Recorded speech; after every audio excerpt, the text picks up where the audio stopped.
Hi dears, welcome back. ഇന്നത്തെ വീഡിയോയിലൂടെ നമുക്ക് സ്റ്റെം സ്റ്റിച്ചും അതുപോലെ തന്നെ ബോക്സ് ചെയിൻ സ്റ്റിച്ചും എങ്ങനെ ചെയ്യാമെന്ന് നോക്കാം. എപ്പോഴും ചെയ്യുന്നത് പോലെ തന്നെ സ്റ്റിച്ച് ബോർഡിൽ ഒരു ലൈൻ ഇട്ട് കൊടുത്തിട്ടുണ്ട്. അതിനുശേഷം ചെയ്യാൻ പോകുന്ന സ്റ്റിച്ചിൻ്റെ പേര് എഴുതി കൊടുത്തിട്ടുണ്ട്. നിങ്ങൾക്ക് ഇഷ്ടമില്ല ഏതെങ്കിലും ഒരു കളർ ത്രെഡ് എടുക്കുക. 3 ലെയർ ആയിട്ടാണ് ത്രെഡ് എടുത്തിരിക്കുന്നത്. ത്രെഡിൻ്റെ അറ്റത്തായിട്ട് നോട്ട് ഇട്ട് കൊടുത്തിട്ടുണ്ട്. സെയിം നീഡിൽ തന്നെയാണ് എടുത്തിരിക്കുന്നത്. വളരെ സിമ്പിളായിട്ട് പഠിക്കാൻ പറ്റുന്നൊരു സ്റ്റിച്ചാണിത്. ഇതുപോലെ സ്റ്റിച്ച് ബോർഡിൽ നിന്ന് താഴെ നിന്ന് മുകളിലോട്ട് നീഡിൽ കൊണ്ടുവരിക.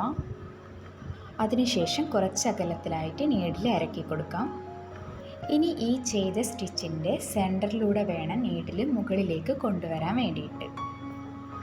നീഡിൽ മുകളിലേക്ക് കൊണ്ടുവരുന്ന സമയത്ത് താഴ്ഭാഗത്തു നിന്ന് തന്നെ മുകളിലേക്ക് കൊണ്ടുവരാൻ ശ്രമിക്കുക, മേൽഭാഗത്തു നിന്നല്ല.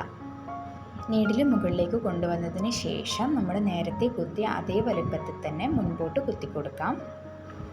മുൻപോട്ട് കുത്തിയതിൻ്റെ സെൻറ്ററിലൂടെ വേണം ഇനി അടുത്തതായിട്ട് നീഡിൽ മുകളിലേക്ക് കൊണ്ടുവരാൻ വേണ്ടിയിട്ട്. നിങ്ങൾക്കത് വീഡിയോ കാണുമ്പം കറക്റ്റായിട്ട് എങ്ങനെയാണ് ചെയ്യേണ്ടതെന്ന് മനസ്സിലാവും.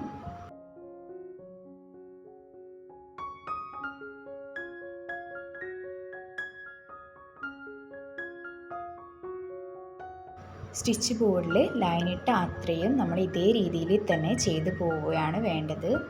സ്റ്റിച്ച് ബോർഡിൽ ചെയ്യുന്ന സമയത്ത് 3 ലെയറായിട്ട് ത്രെഡ് എടുക്കുക. മോട്ടീവ്സ് ചെയ്യുന്ന സമയത്ത് നമുക്ക് ത്രെഡ് കംപ്ലീറ്റ് ആയിട്ടും എടുക്കാവുന്നതാണ്.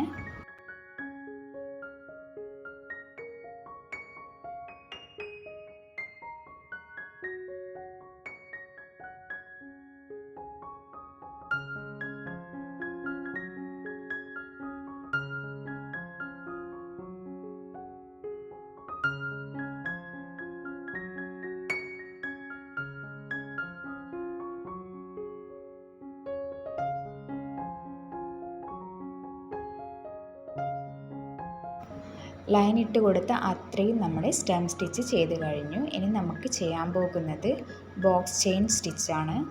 അതിനായിട്ട് 2 ലൈനാണ് മാർക്ക് ചെയ്ത് കൊടുത്തിരിക്കുന്നത്. ഈ 2 ലൈന് മാർക്ക് ചെയ്തതിലായിട്ട് നമ്മൾ ABCD എന്നിങ്ങനെ പോയിൻ്റുകൾ അടയാളപ്പെടുത്തി കൊടുക്കണം. ചെയ്യാൻ പോകുന്ന സ്റ്റിച്ചിൻ്റെ പേര് മുകളിലായിട്ട് എഴുതി കൊടുത്തിട്ടുണ്ട്. ഇനി നിങ്ങൾക്ക് ഇഷ്ടമുള്ള കളറ് ത്രെഡ് എടുക്കാവുന്നതാണ്. ഈ ഒരു സ്റ്റിച്ച് ചെയ്യാൻ വേണ്ടിയിട്ട് 6 ലെയർ ആയിട്ടാണ് ത്രെഡ് എടുത്തിരിക്കുന്നത്.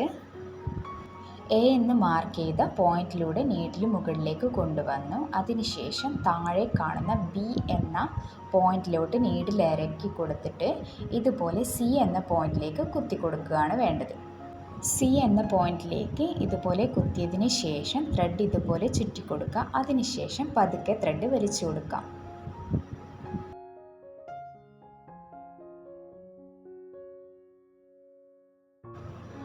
ത്രെഡ് ഒത്തിരി ടൈറ്റാക്കി വലിക്കേണ്ട ആവശ്യമില്ല, ഇത്രയും വലിച്ചാൽ മതിയാവും.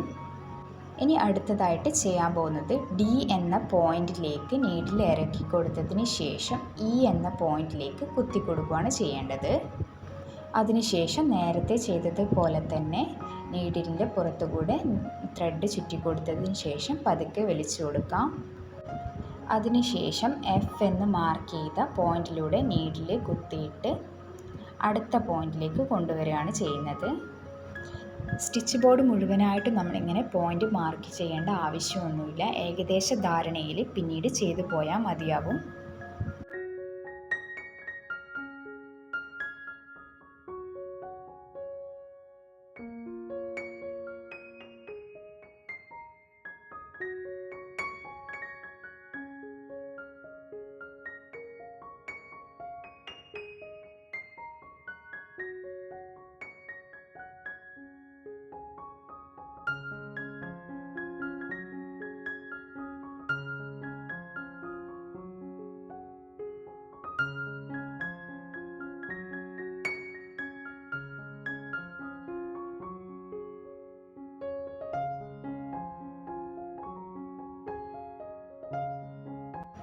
ബോക്സ് ചെയിൻ സ്റ്റിച്ച് കംപ്ലീറ്റ് ആയിട്ട് ചെയ്ത് കഴിഞ്ഞു. നല്ല പെർഫെക്റ്റ് ആയിട്ട് തന്നെ സ്റ്റിച്ച് വന്നിട്ടുണ്ട്. ഈ വീഡിയോ നിങ്ങൾക്ക് ഇഷ്ടമായിട്ടുണ്ടെങ്കിലോ യൂസ്ഫുൾ ആയിട്ടുണ്ടെങ്കിലോ ചാനൽ സബ്സ്ക്രൈബ് ചെയ്തേക്കുക. അതുപോലെ തന്നെ ബെല്ലൈക്കൺ കൂടി എനാബിൾ ചെയ്ത് കൊടുത്താൽ ഞാൻ അപ്ലോഡ് ചെയ്യുന്ന എല്ലാ വീഡിയോസും കറക്റ്റ് ടൈമിന് നിങ്ങൾക്ക് നോട്ടിഫിക്കേഷനായി ലഭിക്കുന്നതായിരിക്കും. താങ്ക്